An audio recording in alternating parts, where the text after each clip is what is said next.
Assalamu alaikum, урматтуу биздин көрүүчүлөр. Мына сиздер көрүп турган ушул насостор, өзүңүздөр билесиздер. Акыркы күндөр күн суук болгондуктан сынып, жарылып, ушинтип түшүп калган учурлар көп болуп жатат. Көп жерде ушул нерселерди сварка кылып, же болбосо килейлеп коюп жатат. Сварка кылганда электрод менен чугун электроддор же болбосо нержебек электроддор менен сварка кылат. Алар да жарылып, жакшы болбой, анан бизге көп кайрылып көп келип жатат. Күнүнө бир 5-6дан же болбосо жок дегенде бир 2-3 өйдөн ошентип келип жатат. Андыктан сиздерге айтайын дегенибиз, ушул чугунду ар бир иштин өзүнө жараша бир өзүнүн секрети бар дейбизби, же болбосо ушундай бир сырлары болот. Ошолорду мынакей азыр ушинтип жарылып түшүп калган, мына караңыздар. Биз бул насостун мынакей корпусун бүт баарын чечип алабыз. Азыр чечип даяр кылып койгонбуз. Мынакей азыр мынакей бул жерде дагы бир насосту ушундай эле кудум ушундай насос. Мынакей көрүп турасыздар.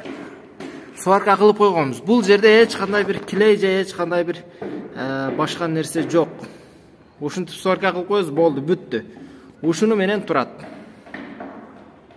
Азыр эми буйруса бунусуну сварка кылып жасайбыз. Андыктан биз менен чогуу болуңуздар. Жана биздин устаканага кайрылып алып келсеңиздер болот. Биздин адрес Кызылкия, грузовой автобазада. Ошондой эле мынакей өзүңүздөр экрандан көрүп турасыздар. Сварканын бүт бардык түрлөрү бар. Мына телефон номерди көрүп алыңыздар. Алюминий, нержавейка, чугун, латун, мед. Медди латунга, латунду медке, медди темирге, бүт бардыгын аралаш сварканын бардык түрлөрү бар. Ошондуктан сварка кылып жасап беребиз, андыктан кайрылсаңыздар болот. Буйруса мынакей урматтуу биздин көрүүчүлөр, өзүңүздөр көрүп тургандай, насосту мынакей жасап бүттүк, жарылган жерине бул чугун болот.